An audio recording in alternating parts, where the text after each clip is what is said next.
with sales order process. Oh, there we go.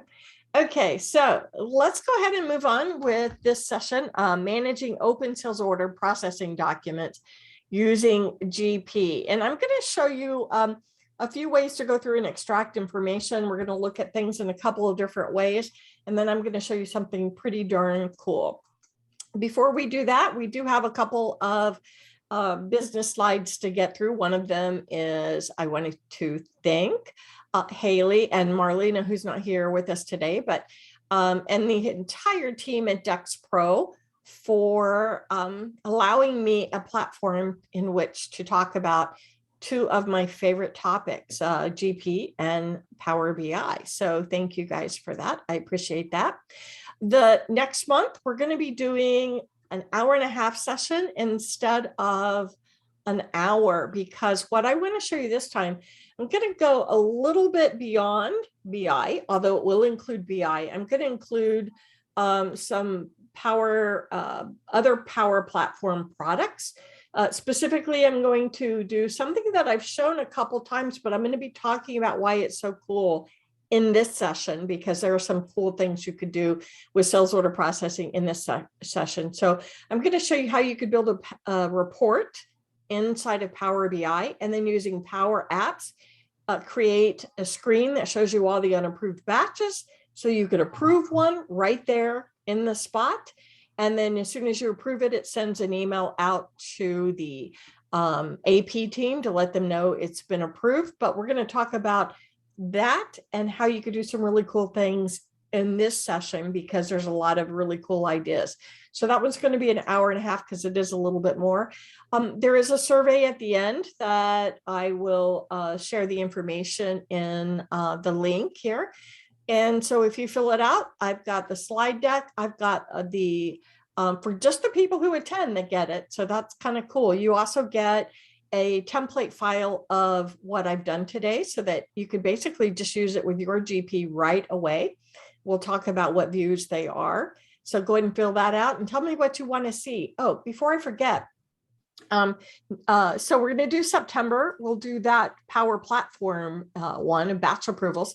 In October, because of the Summit North America, and I feel like a lot's going on in October. We're going to skip October for this, but we're going to come back November and keep right on going. So we'll have a November, December one, and then keep going for the rest of the year. I'm just going to take that 1 month off.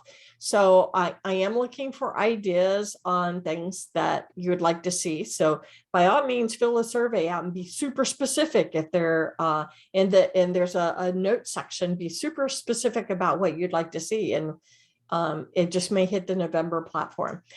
If you want to look at any of the past trainings, this is how you would do that. You go up to, from the Dex Pro site, go to tools and tips, free 1 hour training, find the training that you want, and you can just rewatch it again. Haley is doing a great job keeping all of those out there. And look, there's even some by my friend Amber Bell. So cool. Okay, now I put the slide in here for a reason. This Dynamics Con. This is an event that's happening September 20th, or half day events through the 23rd. There is a GP track on it. There is also a Power Platform track, which includes Power BI.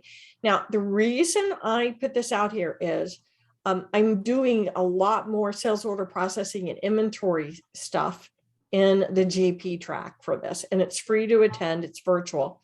And so it's by Dynamics User Group. So I do strongly encourage you to attend. You might get some ideas that you want to work with your partner or Dex Pro on to implement. So that one, the one I'm doing, is specifically about cool ideas. It is not a how-to session. It is an idea session.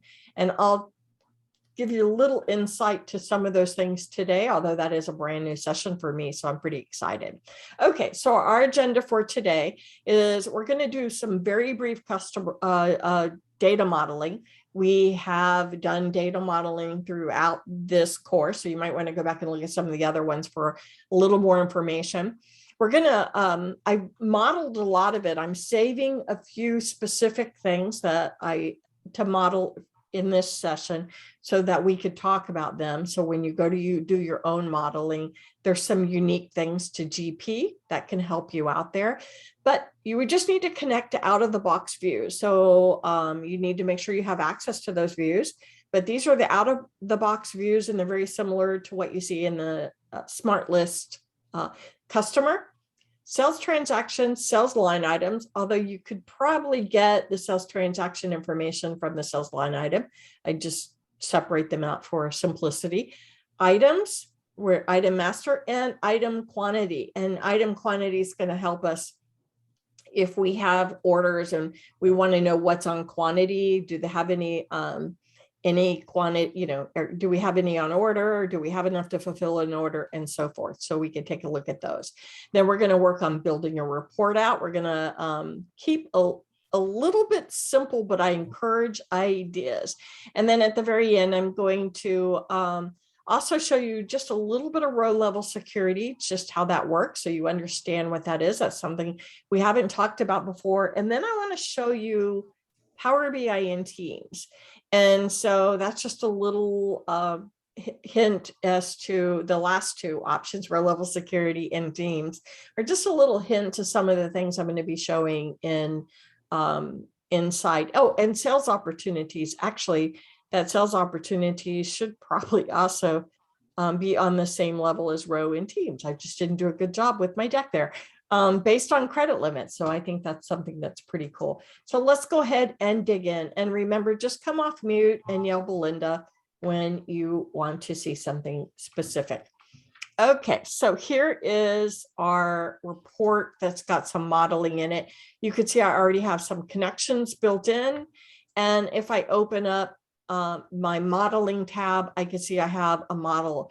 And this is this modeling method is called a star schema. We might get into more about modeling methodology in the future. That might be something we do. What it is our customers is our lookup table, and so are items. And then we have, those are often called dimension tables as well. And then we have our data tables, which are often called fact tables. And this is what we're really measuring. And this is information from the sales lines and information from the sales transactions. Now, I could have, like I said, depending if I didn't need, if I did need or didn't want the subtotals of the lines, I could have just gotten everything from the sales lines and then connected directly to that. That is something that you could do, and that's perfectly fine to do it that way. I have my item master information. I didn't add a whole lot of information. I just added the ABC code. If you use that, I added the customer class and the item type, whether or not it's inventory and so forth. And then I also added, and this one is a weird one. Is it dimension or is it fact? Or is it lookup or is it data? I added the item quantity table so I could see what all of my quantities are. So this one, I really kind of consider it a lookup table, even though my items is the filter for this. So this could be considered fact, but it's not going to grow. The numbers are basically just going to change. So I don't know, this one falls into a weird zone, but let's go ahead and go into our data model and take a look at this. So what I'm going to do is from the home tab, I'm going to open up data, transform data, which opens up the query editor. Now I've organized my queries into separate areas here. I have my parameters, which is just where I set like my SQL Server instance and my company name. And I did those so that I could share them with you and you could use them with your GP. So don't worry about those. Then I have my data tables, which is my transactions and my line items. And then I have my lookup tables, items, item quantity, and customer, like we talked about.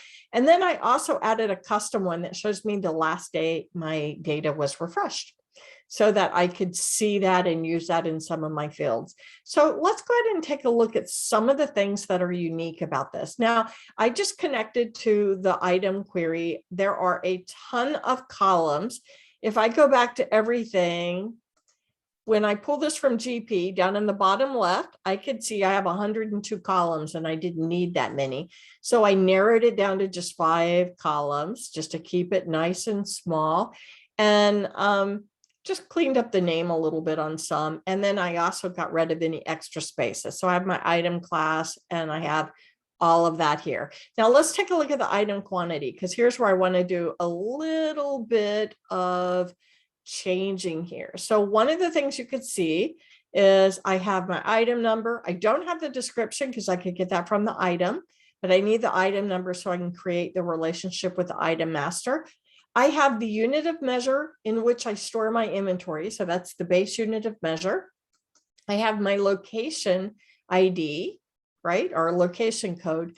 And then there's a record type. Now if you've ever pulled up item quantities inside of SmartList, you're going to note that I'm just going to load more here. You could see overall and site. Overall will add up all the individual sites, but if I want to know which site the inventory is in, then I'll need to eliminate overall, or I would use overall. But if I have the sites, I want to get rid of overall because I could just add up all the sites together and I would still end up with overall. If I kept them both out there, it would be duplicated. I hope I made that clear. So the first one is just the total of all the individual sites. So either choose overall or choose sites. Don't use both because you will have duplicated data. Okay, so I'm going to get rid of, that was one of the filters that I wanted to do. I'm getting rid of my my overall site. And actually now, if I want to, I could go ahead and remove that column because I no longer need it, right? I have the individual site here. Okay, now I'm grabbing inventory quantities for on order, on hand, allocated, available, back ordered, committed, damaged, in service, in use. I like having these 3 because these are inventory quantities that are not available for me to sell. And then I also have the safety quantity, which is how much I want to keep in stock.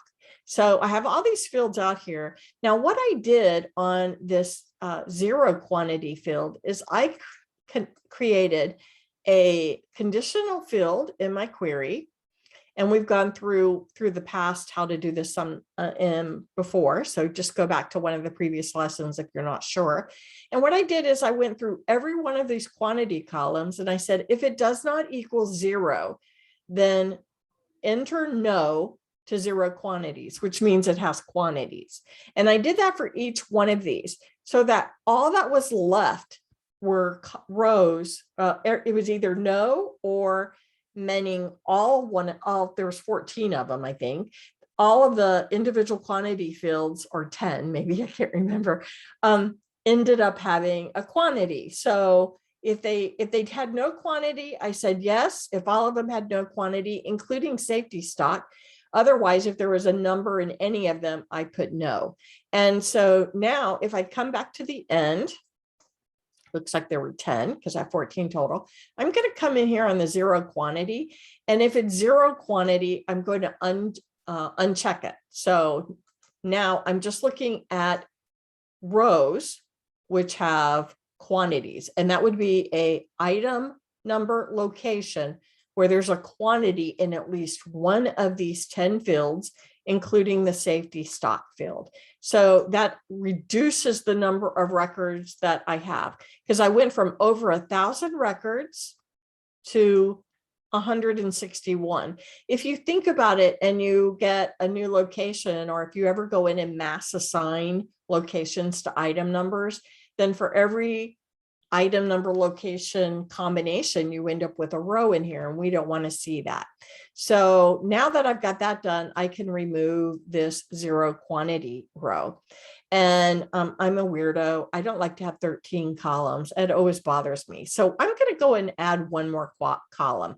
I'm going to add a column of unavailable items or unavailable to sell by adding these 3 columns: damage, quantity, and service, and quantity use. Because it always bothers me that if someone has inventory and you get a return rather, and when on the return you answer the question that it's damaged, And then it's still technically in your inventory, but you maybe have tossed it in the garbage can. Well, you need to be aware of that. And this is a good way to do that. So I'm going to come in and just add another column, go to this math section here and add them all together. So now I have a new sum, and I'm going to call this quantity unavailable to sell. Okay, so now I have this brand new quantity, and like here I could see I have 10. And if I look, 5 are in use, 5 are in service, and none are damaged. So I have 10 that are unavailable to sell. This one has 2 because 2 are in damage. So that's something that's kind of cool. All right, so we go down to customers next. And on customers, I just grabbed some generic address information. I took this street 1 and street 2 and merged those together.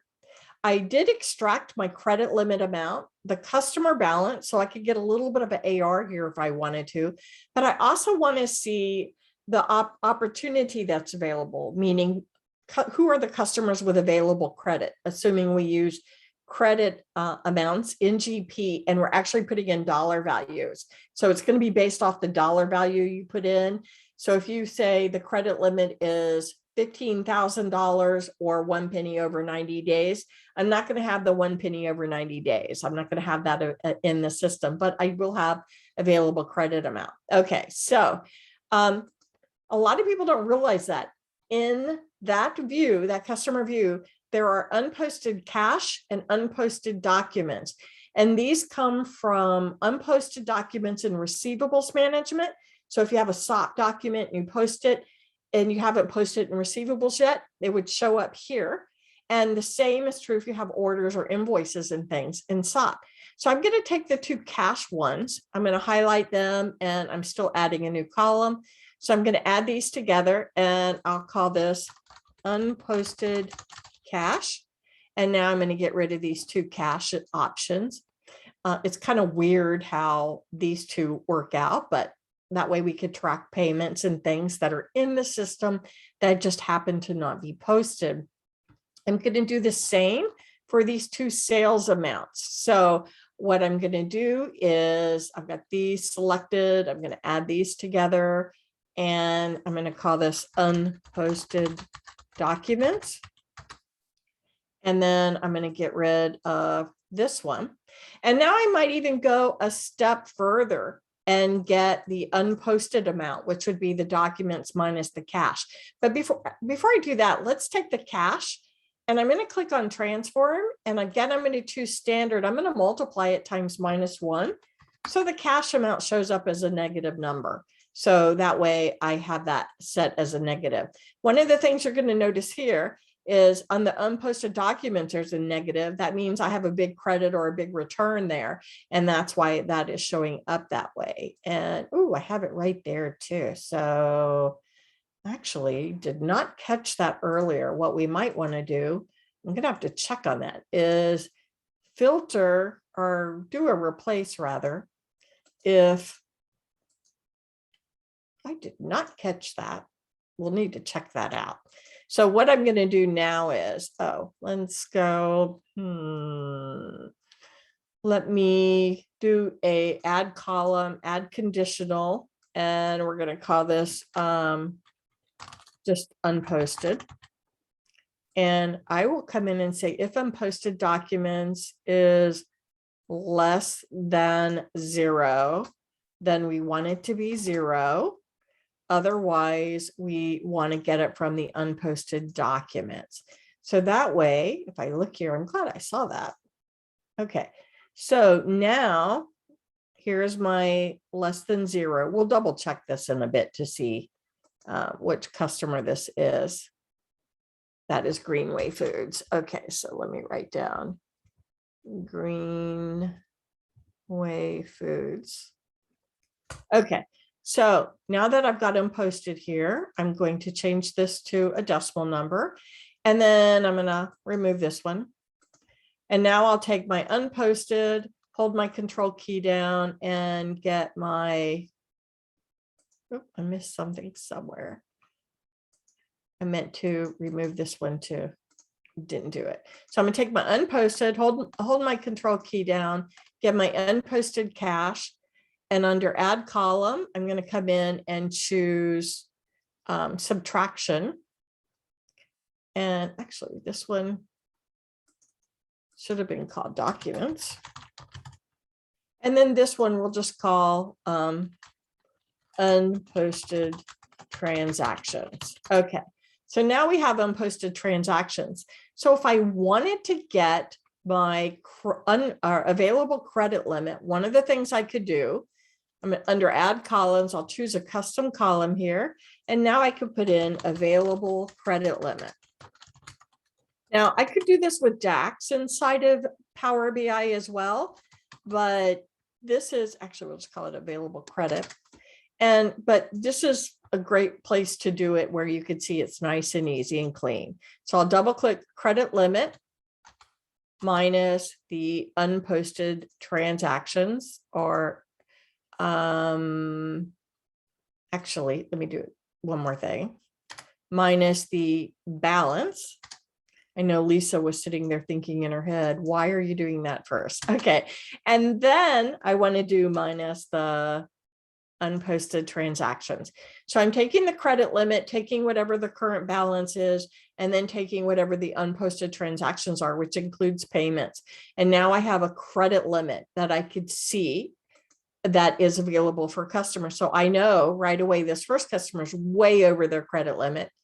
And we could see that's true. They've got almost $188,000 current balance, and they only have $150,000 credit limit, and they have almost almost over 14,000 unposted transactions. So they are way over. But there's a lot of opportunity here of people who have open credit limit that we could take advantage of. So let's skip down to our fact table. We've got our sales transactions, and I might just go ahead and select on that. A couple of things we want to do here. We want to get rid of voids. So I included voids here. I'm just going to uncheck voids. If you do not see voids, one thing you could do is uncheck normal. I know this sounds weird, but then come into the applied list, click on that gear, and now change it from equals to does not equal, because the option should always be either normal or void. Those are the only options. So that's one way you can get around it if you don't have voids. Account for voids to exist even if you don't have them. Even if you think we don't have them, because someone might accidentally void as opposed to delete. And then there's certain times you can't delete. So you might set up some rules that once you transfer it, you can't delete, or if you've printed it, you can't delete. So make sure that you have voids included. Now that we've taken care of that, we'll remove that option. Now, we're only talking about open transactions. And in the case of sales order processing, unlike anywhere else in GP, there's posted or unposted. Posted is history, unposted is open, of course, or what we usually call work, because there's really no there's no posting to an open year and then moving into history or paying it off like there is in other modules. But there are two status options here. One will either be unposted or posted, and this is going to be the document status. This one is talking about the documents itself. So if you have an order that turns into an invoice and the invoice is open, the order it came from will show up as posted. And so we don't want that. So I'm going to go ahead and just say I only want unposted. But I do want to point out there's a posting status here. Now I should only see unposted. The thing on this posting status means, did it get posted to AR? And the only thing that can post to AR are invoices and returns. So this one is, if you're looking at history and you just want to see invoices and returns, use the posting status. And then that way, if you choose history or posted rather, you're looking at all your posted documents. So basically you're looking at your sales history. But if you want to look at just open documents, then use the document status and choose unposted. So I'm going to mark both of those, go ahead and remove both of those. Now, I also included here the sales document status, and a lot of people not enough people use this feature. This is just to kind of give you a point of reference. In the world of GP, this is that fulfillment order and things, and I love it. If you come into advanced distributions, which is what this really is, it's where you could take your documents if you use the fulfillment type, and you could set these statuses to different things. So if I'm looking for statuses that, like, let's see, if like I'll take this ready to pick document. So I'm going to select this ready to pick document. And what I'm going to do is I want to change the status on this. So I will go into, now I got to remember where the heck it is, advanced over here. So these are my different options of things that I can do. So I could say, oh, it's ready to print the picking ticket. So I could say, okay, I want to print the picking ticket for this one. And we'll go ahead and print that to the screen, or pretend I did. And okay, and then now it changes, it should change. Let me refresh. Refresh. Well, it's still left the same. So why is that? So I want to confirm picking. Now I can't even remember how to do this, but there's a way you can set these. Oh, one succeeded, one failed. Okay, so that's my list there. So now I'm ready to confirm packing. So let's see. I can't even remember where this is, even though I'm sitting here going, oh, it's so cool. Fulfillment order, invoice, go to. One of these allows me to make a change. Oh, let me double click on it and see if I could do it from here. Nope, I got to do it from right here. Anyhow, you could change the status of these, and all of a sudden now I can't remember how to do that, but I'm here to talk about Power BI. So you could change the status of these, and then when you change them, it will change them in GP. So it's just a way of, instead of doing transfers from orders, like if you're not part of a quote process and you just go from orders to invoices, that's a great way to do it, because you could have people mark those statuses along as they go. So like ready to print a picking ticket. I wonder if I refresh here, will I see that change for one of them since I printed it? Nope. Oh, refresh, preview. I didn't see it refresh. Okay.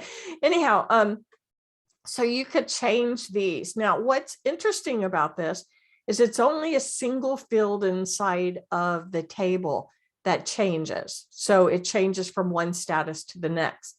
So that is literally something that you can make happen with the Power App, because you don't need anything like eConnect or any kind of interesting programming. You could just pull up in that one table, you could pull up this fulfillment number, and you could change this from ready to pick to confirm ready to pick, and boom, it'll show up here. So that's something that's pretty powerful. And then in sales order processing, I want to talk about how I connect sales orders and sales, or the sales transactions and the sales lines. I like to include the document type with the actual document number. And the reason I like to do this is because when I'm doing it, I'm never sure if somebody might run across where their numbers cross paths, meaning they'll have an order number 1001, and they'll also have a different invoicing number sequence.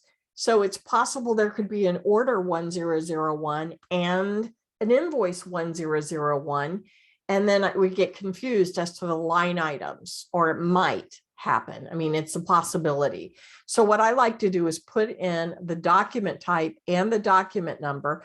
It will not let me have that same document number twice. And then also I could use this on fields, and it's easy to see if I want to, with the document type and the document number is a single field.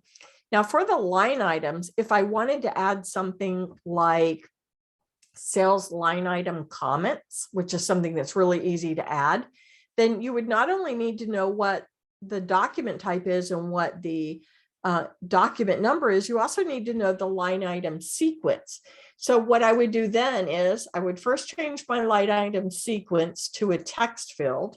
And then now I could take the index and the line item sequence number, and I can merge these. I'm going to add a new column because I don't want to ruin my index here. And I'm going to do the same separation. I just like to have a little unique separation. And we'll call this one SOP line index. And so I would just need to make sure that any of those kinds of lines that I add, like the sales line comments, or anything that's unique to the line, maybe even the line distribution, then I have that set up looking like this. Now I no longer need the line sequence, so I'm going to remove that. Okay, so that is my all the modeling I'm going to do within here. So I'm going to click on close and apply. And when this comes back, it's going to make a few changes here. I'll go back to the list right here and show you some of that. But those are some uniqueness of what you could do. So you could see in this two fields, if I highlight together, these are actually connecting by SOP number, the SOP line to the SOP description. But I might have some instances, again, if I use things like maybe I want to include SOP process holds, then I would want to do the process holds by the SOP index, the sales order processing type, or the sales type, and the sales document number. So I would link those together. I could show you an example of that. Did not mean to do that one. Here we go. This is one of the reports that I'm going to show at, this is one of my reports from Dynamics Con, and I'm going to zoom in a little bit here. So here are my line items, and here are my document, or here's my header and my document holds. These are connected by this SOP index number. And if I click on it, you could see I have it done exactly the same way. So I have a relationship that creates that one-to-one relationship, or that where I could see the, well, one-to-many, one, it'll happen once in the line, but you could have many holds out there, but I could see that relationship connecting. And on the sales lines, let me find one of those. Oh, I guess I don't have the comments out. Oh, I combined the comments in already, but I used that sales line items on the comments as well. Okay, back to, oh, not that one. That's what we're going to build. I have three open there. Nope, not that one.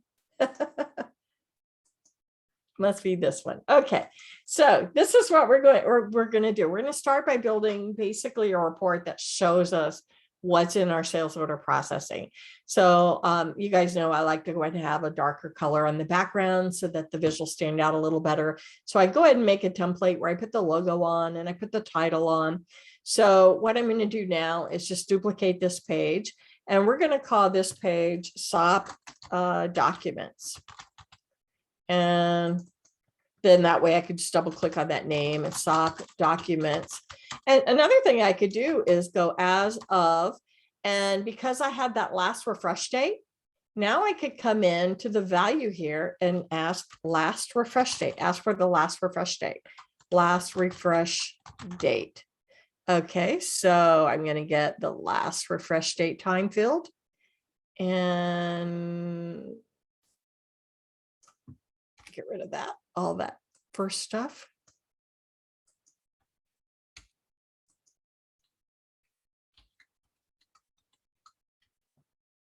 Okay, got that field. I'm going to click on save, and it doesn't always copy the font exactly the way I want. So just set the font the same. So now I have this last refresh date, and every time I refresh, it's going to change the date for me. All right, so what I'm going to do now is I want to have just a simple table that shows me, and I'm going to put this down toward the bottom, that shows me like my documents, right? So I'm going to come in here, just put in a few things. I will open up my sales line transactions because I'm looking at just all my open SOP documents, and then populating the field, I'm going to get my SOP type. I'm going to get my SOP number, document number, subtype. Oh, that's lines. Did not want that in lines. I wanted that here. Okay, so I want SOP type. I want the SOP document number. I want to get the document date. And let's see. I'm going to skip the customer number, but I want to get the customer name. And since those are related, it's populating. I might go ahead and get the customer class as well. And then from the sales transaction, perhaps I want to see the trade discount. And I went ahead on the sales transaction and made them negative if it's a return. So it looks like or made them negative, but if it's a return, they're positive. And then on my sales document total, then I did the reverse. So if it's a return, it'll show up as negative here. So these are some of the different fields that I have pulled out into the system. Now, normally all of my numerical fields like this, I would make a DAX measure for. I'm just not doing that today so that we could look at visuals instead. So, and the reason I do that, let me go in and just change the style here to, I'm going to choose, yeah, that looks good. And I probably could make that a little bigger, but let's see what the grid size is. Yeah, let's make that 12. Okay. So the reason I do that is if I want to choose analyze in Excel, then it would work for the once you're in the Power BI service, it would work for people. Okay, so now I'm going to create a clustered column chart. And I'm dragging that down right in here approximately. And what I'm going to put in here is I'm going to take the total price from my line items. So this won't include freight or any of those, but I'm going to take the total price and put that in the value. I'm going to also get the gross margin and put that in the value. So I can see the total price and the gross margin side by side. And then going back to the sales transactions, I'll put the type into the axis. And now I can see the total price and the gross margin for each of these particular columns. Okay, so that works out pretty cool. A little nice form there. I'm going to come in and do something very similar to this. So let me just copy and paste. I'm going to drag this one over here, drag it up. I'm going to make this one a bar chart. So I'm still looking at total price and gross.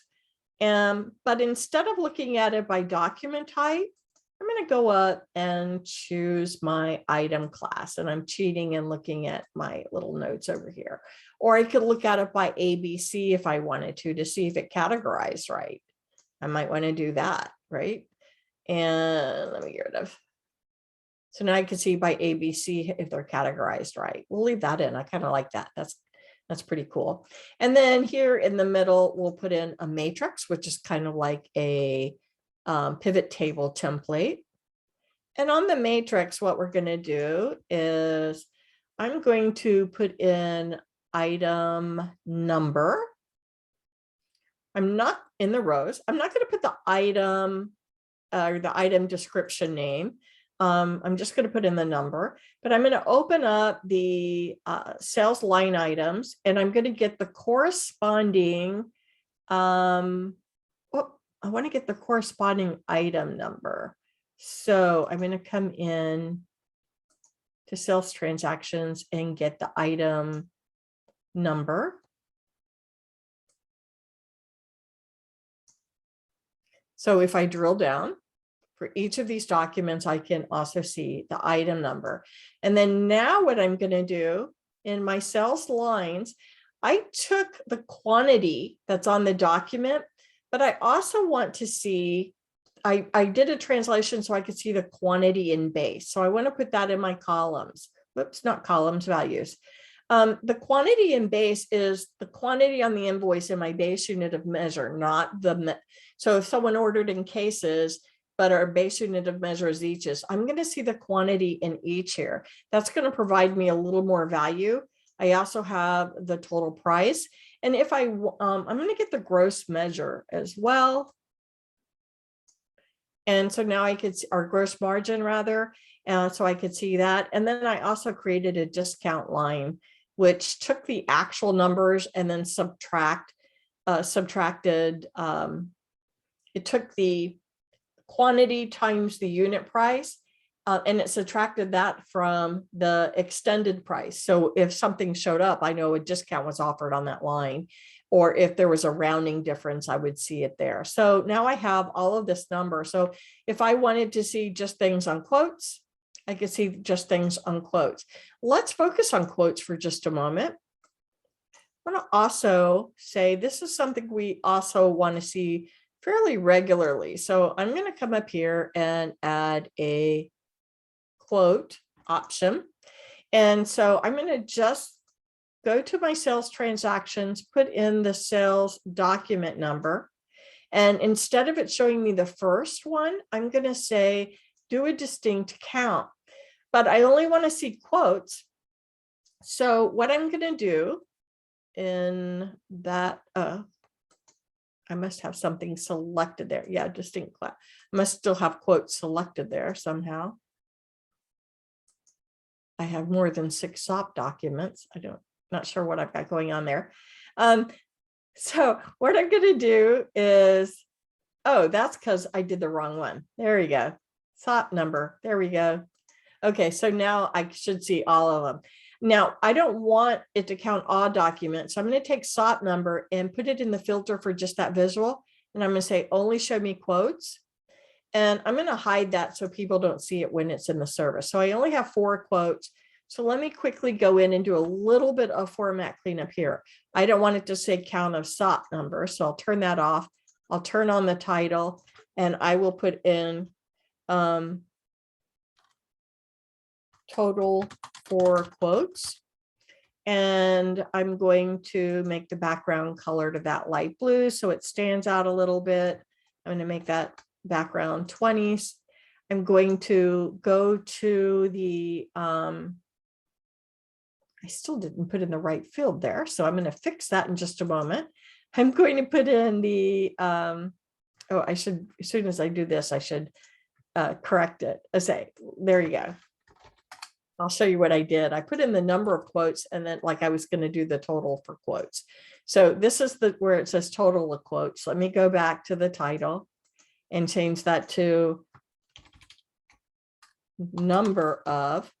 And then for this one, which should have shown me the totals, I'm going to replace the count with I could use the whole document or I could just use the line item amounts. I'm going to use the whole. Actually, let me just get the subtotal, which I actually created as a field, line subtotal. And now I can see the subtotal for all of my quotes and the total of quotes here. Now, one thing about that, if I drill down on order, those are going to go blank because I'm only looking at orders here. If I want to alter those, I could do that by selecting this visual, going to format, editing transactions, and then here saying, don't change these. Same for this one. Don't change these. Oh, let me do it again. Select this one. Don't change those. Select this visual. Handlebars are around it. That's how I know. Don't change these. And then don't change these. And then I turn it off. And then now, no matter what I select, my totals for the quotes are going to stay there. So I have that all set. Now, let me do another page. So this is just a little dashboard that makes it easy for us to see the list of documents. And you could do this in any way you want. You might want to make this a little bigger, but I want to be able to see the detail of any one document, regardless of what batch it's in. And that's actually a field I might have wanted to include. So I'm going to duplicate this one and I'm going to call this one SOP document. Okay, let's change it to SOP in single document. Okay. And well, we're going to pretend that was for an iPhone because I wrote iSingle. Okay. So on this one, we're going to change all this to SOP document detail. All right, and I'm going to get rid of this visual, this visual, this visual, this visual, and this visual. So now I still have my other page that it's on, but I'm going to take this visual and I'm going to copy and paste it 3 times. Come on. Sometimes it doesn't always want to move. And drag this one up. Okay. You're probably thinking, why are you doing that, Belinda? That's weird. Yeah, a little weird, but I'm a little weird. Okay. So in this first one, we're going to make some changes here. One of the things, I like the SOP number or SOP type, SOP number, document date. I like the customer name and the customer class, but I want to get rid of these last 2 fields. And I'm actually going to even go put in the customer number. So I'm going to grab customer number, which probably be easier to see if I drag that out, put that before customer name. And if I select so that's information about the customer. That's all pretty unique for customers. And now this one, what I'm going to do, I do not want those fields. Actually, I don't want any of those fields. So I'm going to open up the SOP line and I'm going to grab first item number. I'm going to grab item number and then item description. And then in my SOP lines, I'm going to grab quantity on the document. And then I'm going to grab unit of measure on the document. I'm going to grab the requested ship date. I'm going to get the quantity in base. And go ahead. And then I want the unit cost. Actually, I'll save room. I won't. What the heck? I'll get both of those. No cost. Let's say I'm not going to put the cost on there. No cost, but I do want the total price. Okay. Yeah, that looks good. And I might even want the salesperson ID in here. So let's throw them in right there. Okay. And then now on the last one, I'm going to get rid of some of these. Go back to the sales transaction and get the line total, which will be the subtotal.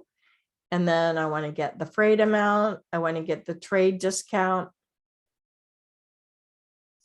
I could find it. It's in alphabetical order and I still can't find it. Okay, miscellaneous, tax, and the total document amount. I want to shrink this up a little bit. Drag that over. Okay. So before I do anything else, I wanted to put some things in here. I want to open up this sales transactions. I want to put the SOP type in the drill down value for the page. And I want to put the SOP number in the drill down value for this page. So now I have this little arrow up here. So let me shrink that up and I want to turn off the background so it looks good. And now what I'm going to do, as I'm looking through these, let's say I'm looking at ABC, okay, and I want to look, I'm going to hold the control key down and look at orders. So I'm just have these orders. There's all these orders that are part of ABC and these orders. So let's say I wanted to look at, actually, let me not grab orders. Let me grab ABC and invoices. And as I'm looking in here, I have one invoice I want to look at because I know it's got multiple fields. So anywhere on this invoice line, so I'm looking at this line and I could see specific detail. But one of the things I might want to do is right mouse click, and now I could drill through to that single document page. And now I'm getting what is very similar to an invoice for this particular customer. So I have header information. I can see the document date. If I wanted to include the due date, I could. Keep in mind, I'd be getting it from the sales order document itself. So if you ever are looking at history and you change the date using the change date field in receivables, then it's not going to work out to be the same. But I could see that information listed right there. And then down here, I could see all the line items, and you could see the total of all the line items matches the subtotal down here. And I could see all of the documents. In the desktop, I'd have to hold my control key and go back, but in the service, I wouldn't. So these are some ways in which we can easily create different kinds of views and dashboards to look granularly at one particular one or some other things. There's a whole lot of other ways I would want to look at this. One of them being, so here I'm looking at open orders and quantities. I could see what's available for that item on inventory. I could see what I need to order for items. So these are what's on order. This is what's available. This is what needs to order. I even have items that are on SOP POP commitment listed right here. And I could see that same kind of index. So I could see the purchase order number and the line index for which that relates. If I were to connect this to my open purchase orders as well, I could drill into that particular page. You could see I now, in this one, looking at all the individual document types. If I go into sales opportunities, this one, I have my credit limit. You saw those numbers in my fields. I have the customer balance, unposted, and this one, I didn't break it down just to unposted documents. I have it as unposted AR payments, unposted invoices, and the adjusted balance, right? And then which is the balance and then plus or minus these. And then subtracting that from the credit to get the available credit listed right here. So now I'm looking at the available credit here. I don't know if that was some of my numbers calculated wrong, so I'm not sure exactly what I'm doing. But I did add a conditional formatting statement to put this little traffic light. So if it's less than 0, it's red. If it is less than of the remaining, if it's the lower 50%, it's yellow, or if it's green, it's in the upper 50% as far as size. So I know who I need to look at or who I can have sales opportunities with. So if I choose to sort this by available credit, all of my sales opportunities, my best sales opportunities are at the top. Or if I choose to sort descending by that, I now could see who I need to focus on, especially the ones with 0 credit. These are over their credit limits. I probably need to go and put them on a customer hold until I figure out what the heck is going on with it. So that's something cool you could do. And then, of course, sales order processes, I was telling you about that. These are the different processes and what they hold on. So if I looked at credit, these are all of the invoices or documents in sales order processing that are open that have process holds. And I could easily replace this visual right here, because that doesn't really do a lot, with something the same size that would allow me to make a change there. Now, the one other thing I do want to show you, if I open this up and I go into modeling, we have this role area where you could create a role. So I've created a role for Greg E, who is a salesperson, and you could see of all of my queries, here's my query connector, and this uses the DAX expression, but basically I'm saying when he logs into the Power BI service in this report, he will be filtered to only seeing where salesperson is equal to Greg E for salesperson and for open line items. So if I wanted to see what this would look like when I log in as Greg E, you could check like the amount for open quotes here just to see what's going on. It automatically changed. So this is the way he would see it. And someone who had access to row level security to everything would see this number, even though it's exactly the same report. So that's a little hint as to what's coming along. And one other thing I wanted to show you, when you publish these, you could add reports to your teams. So like I've added in an AR report here. And my AR report is actually looking in powerbi.com, and I could see my AR report with my buckets here. This one's using smart narratives, and I could do things here. I could also switch to the open sales order processing, which is this. Whoops, I don't know what's going on with that. Let me try it again. It's still in preview in Teams, so it still needs a little bit of help. Not sure what's going on. Let's try adding it in again. So I'm going to add in Power BI, and I have workspaces. Oh, it's not finding my workspace. Not sure why. Okay, so let's do this. Let me try adding in like a SOP history. Okay, and okay, so here's my SOP history report. And then I have these pages down at the bottom that I could use.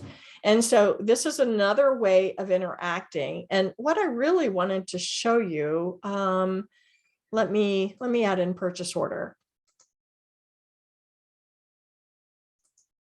And this is the last thing I'll be showing you. It was just coincidence that I was doing SOP at the same time.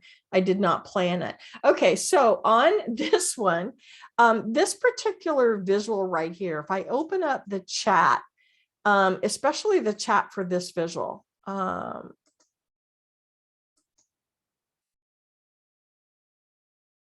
don't know why I'm not seeing my chat.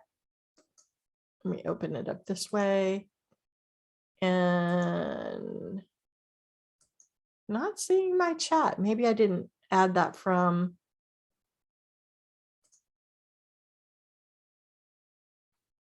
Anyhow, you can have conversations about things, and I'll give you an example. So like this is, well, I could still do it this way. Let me add in just a general chat about this page. So actually, I'll do AR. And I'm going to go to AR and say, I want to do a message particularly to Adele in my company. Hello, come on, Adele. There we go. Oh,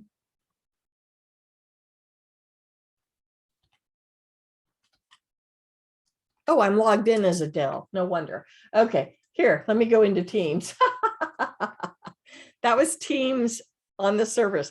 Let me go into the report here, AR report. And that's why I couldn't find Adele, because she was already logged in. This is logged in as me. So now I'm going to open this one up. And now I'll look for Adele. Adele, there we go. Let's get the buckets in line with GP. This is sample data, so notice there's like 600 days out.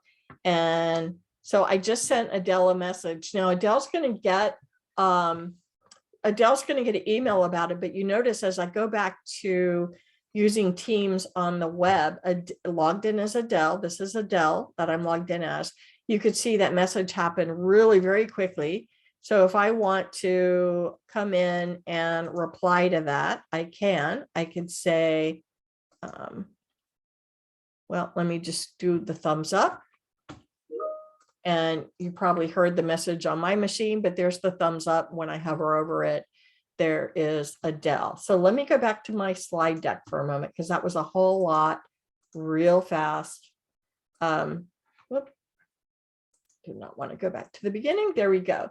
So we actually have, this is the same DAX or M code I use to get the refresh date and time. I have it in here.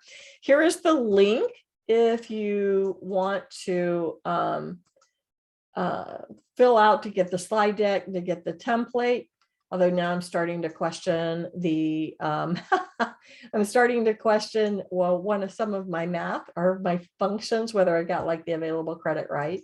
So let me get this link for you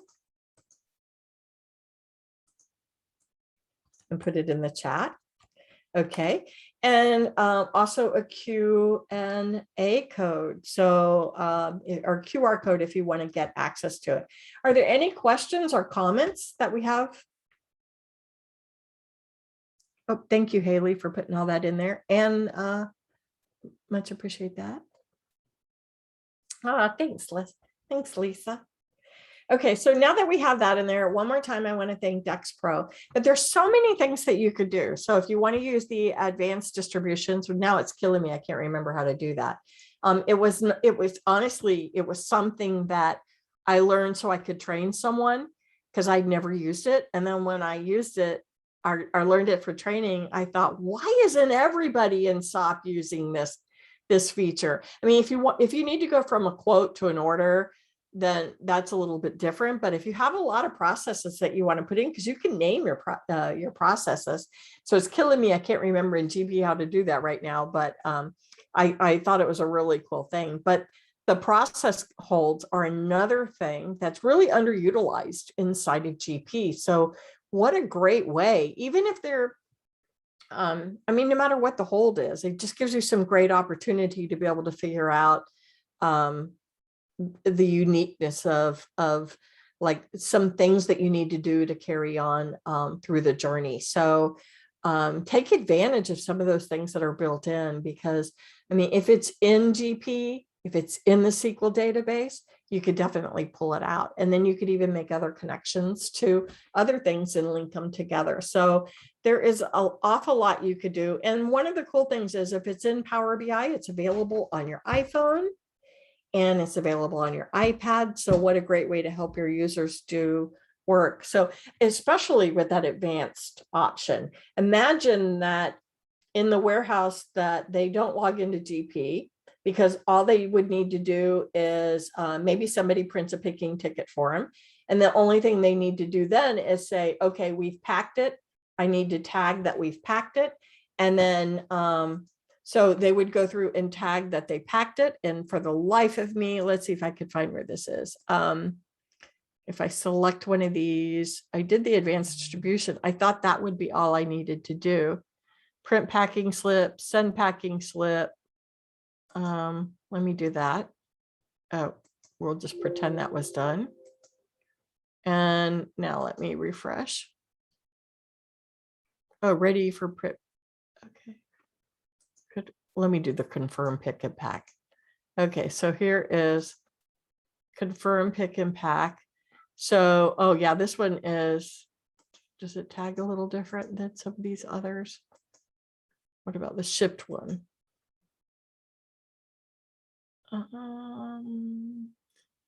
See, you could also apply a hold here. New, that's if I want to create a new one. Cells, go to, I can't believe I can't remember how to change this. It's got to be in one of the, it's got to be here. Oh, confirm ship. So that one was shipped. These don't have confirmed shipped. Okay, so this one is in the ship status.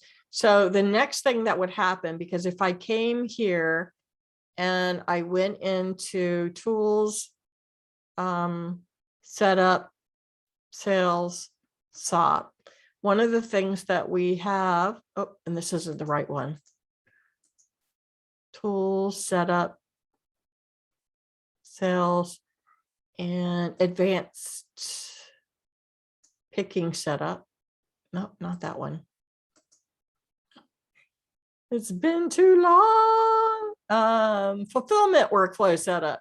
Okay, here's where you set your different statuses. This is the order. Here are the descriptions. And so now that you've got that done, so like on this one, let's say this one, I want to confirm it's shipped. So I'll click on confirm. I'm going to print this to the screen. No exceptions. So this one should say something different when I refresh. Yes, it's ready now to post or print. So yes, so this is where you change it. And if I were to pull this up to look at just a status now, we'll see if I refresh my report. I'm going to refresh my data. If I could find refresh, there we go. And then once this refreshes, okay, now I'm going to take my status. There it is.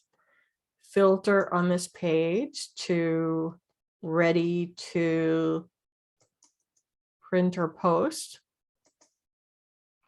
And there's that invoice. So now I could see that particular one. So this is I think it's a really cool way of working. And so it takes advanced invoicing to a whole nother level. Okay, so that's it, I promise. Back to the ending slide. Go back. I'm going to go back one more. So if you have a topic you really want to see in November, then by all means, fill out that, put it in the note exactly what it is you want to see. And because that's where I like to get the ideas from. Also next month, don't forget the September one is going to be a little bit longer, and we're going to be doing putting in Power App inside of a report, and so that we can make it we can make some functionality. And again, anytime where you could just change a field in the database without altering business logic. So for example, changing a batch from unapproved to approved doesn't it's only a checkbox and who approved it, what the date is. That's it, all that actually ends up happening there. If you were to add a document or add in like a PO and go in multiple tables, that's not the kind of thing I'm talking about. But changing the class ID that a customer belongs to, that's something that we could easily do. Populating a user-defined field that a customer would have, that's another thing that we could do.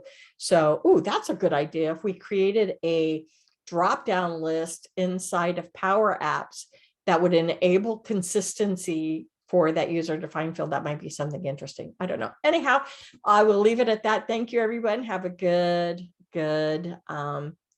rest of the week, our last day of the week, and a good weekend tomorrow. And I hope to see you next month. And hopefully we'll see you at Summit. Okay, thanks, Haley.